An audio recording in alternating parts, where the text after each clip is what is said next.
Olá, saudações, sejam bem-vindas, sejam bem-vindos. Vamos para dicas de leitura, literatura japonesa, nipônica. Nós já falamos aqui de outros livros, né? Começando, ano passado a gente começou a falar de literatura japonesa.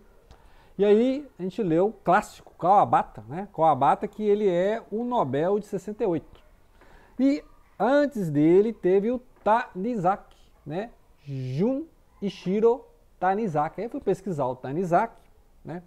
Que é conhecido pela obra chamada As Irmãs, né? As Irmãs Makioka, As Irmãs Makioka.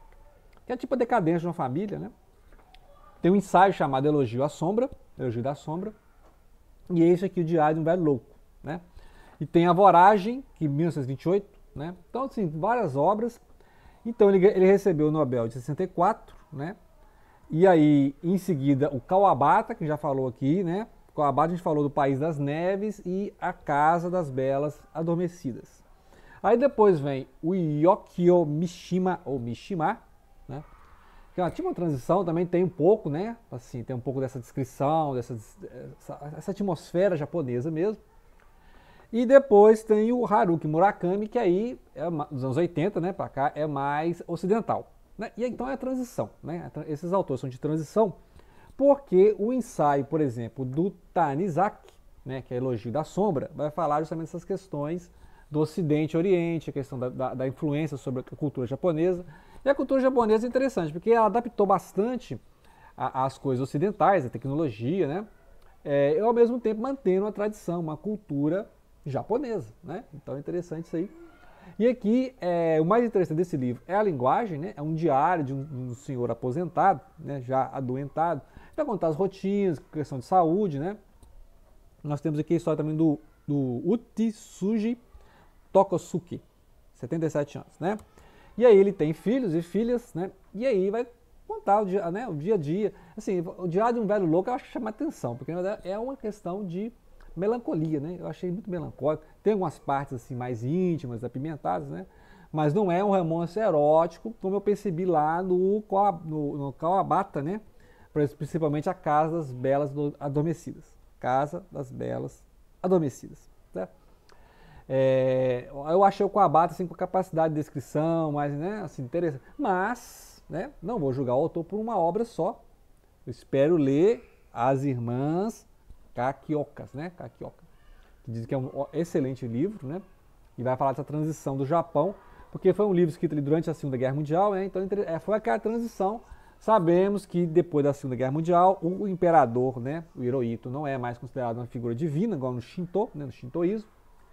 E aí teve então essa secularização do Japão. E aí o Japão hoje é a tecnologia, né?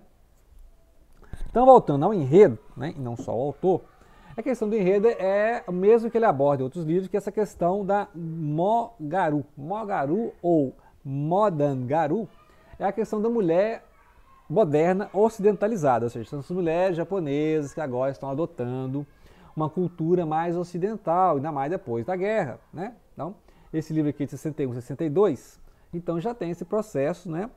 Que 20 anos depois você vai ter lá o Murakami, né? Com toda uma cultura ocidental, ouvindo jazz, ouvindo música rock americana, né? Estadunidense e tal. Então é uma transição mesmo. Então é nessa história que você tem esse narrador em primeira pessoa escrevendo um diário, né?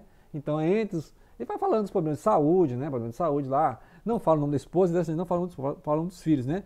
O filho dele mais velho é o Jokishi, que estuda economia, né? Parece que é um empresário, assim, um executivo da empresa, né? E ele não conversa muito com o filho. Interessante isso aqui. Ele não conversa muito com o filho, não sabe muito sobre o filho, né? Cuidou da vida o tempo todo lá. Tem duas filhas, que é Kugako e a Itsuko. Né? São as duas filhas, pouco falar no livro. Mas a mais importante na história aqui é a esposa do filho, né? Que é a Satsuko. Satsuko. Então, é isso. Diários são apreensões da vida, né? O cara já está idoso, né?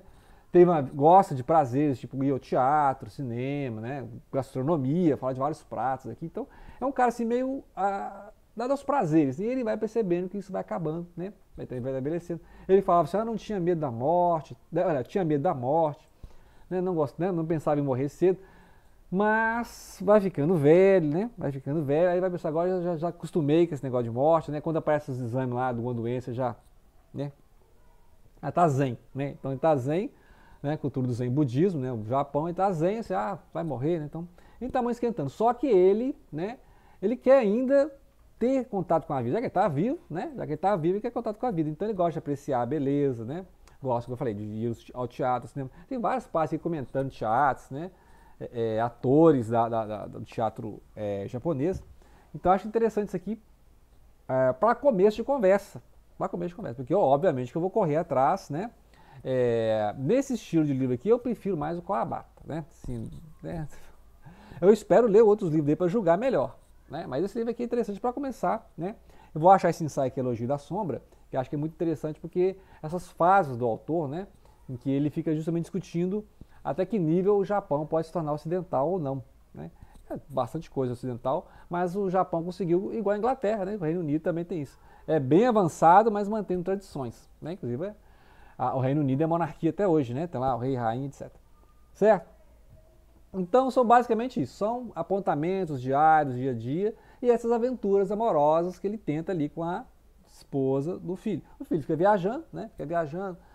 E aí a mulher fica lá, né? E aí começa a ver, começa a saber.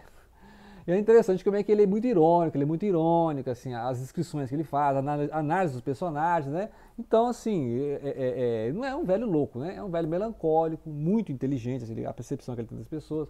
É muito irônico, é iconoclássico, já não tem mais nada, né? É tipo aquele narrador lá do Brás Cubas do Machado de Assis, né? O cara não tem nada a perder, né? Não tem nada a perder, daqui a pouco, né? Já tá senil e tal. Lá no Brás Cubas, né? Memórias Póstumas de Brás Cubas, o nome já diz, Memórias Póstumas, o Machado de Assis, o narrador já está morto, né? Faleceu. Então não tem nada a perder, vai falar dos podres de toda a sociedade da família. Aqui ele vai perder realmente, né, o senso do ridículo, muitas vezes aqui. Tem cenas que são ridículas, né? Então ele entre um tratamento de acupuntura e outro, um banho, né? Ele vai lá fazer exame médico, aí ele encontra com essa nora, né? A nora, que é a Satsuko, e ela é uma dançarina, então é uma mulher moderna, né? A conversa, né? Uma mulher moderna, foi dançarina, né? E o filho, né, no caso aqui, o Jokishi, foi apaixonado por essa esposa, né? Depois agora, né, agora é executivo, então tem muito tempo, né? Então ele vai mostrando isso, que as relações familiares, a hipocrisia das relações familiares, e todo momento que ele aproveita para estar a sós com a Satsuko, né, ele vai tentar seduzir, né, já aquele papo de, né, e ela sempre tratando com respeito, vovô, que é isso, né? Então é interessante esses contrapontos, mas ela é vista sempre como essa mulher moderna. E a mulher moderna é fascinante por isso, né? Porque ela não é mais a tradicional igual a esposa, que nem tem nome citado aqui, nem fala minha velha, então. A esposa, que a mulher é tradicional japonesa, né? E ele não fala muito casamento, né? Percebe que ele fala muito casamento, muito meio distante do casamento.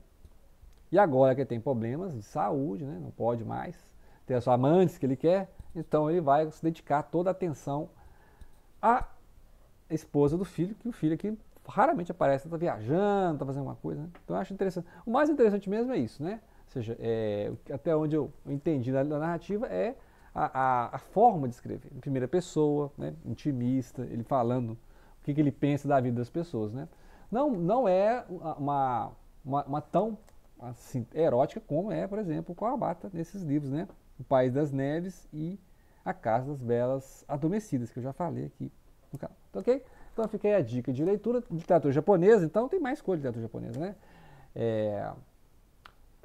Tem mais coisa. Então, basicamente, a gente pode comparar esse ciclo aí do Tanizaki e o Kawabata, né? Que é bem essa transição do clássico para o moderno, né?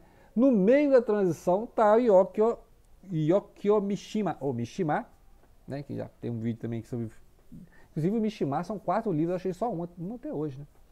E aí depois o canal estava falando mais aqui do Haruki Murakami, né, que foi comecei literatura japonesa direto no Murakami, que todo mundo fala, vai ganhar o Nobel? Será que ele vai ganhar o Nobel esse ano, né? Então fiquei a dúvida, e assim que eu encontrar outros livros do autor, né, A Voragem, né, As Irmãs Makioka, A Chave também tem esse aqui. E aí esse Diário do Velho Louco, né? Então, as aparências enganam, né? As aparências enganam, você acha que está encontrando uma coisa, encontrando outra, né? Mas vale pela curiosidade. Se você não encontrar esse livro, acha algum do Kawabata aí, pega, tá? Kawabata é Yasunari Kawabata, ok? Que também é Nobel, né? Assim como esse aqui é o Nobel 64. E acho que o Japão tem 4 Nobel, né, de literatura. Até eu pesquisar, acho que são 4 Nobel de literatura para literatura japonesa, tá? E é assim que eu vou estou aprendendo agora literatura japonesa, né? Tem canal aí que só fala literatura japonesa. Então é isso aí, basicamente esses 4 autores a gente tem que conhecer, né? Ok? Obrigado pela atenção e não deixem de compartilhar.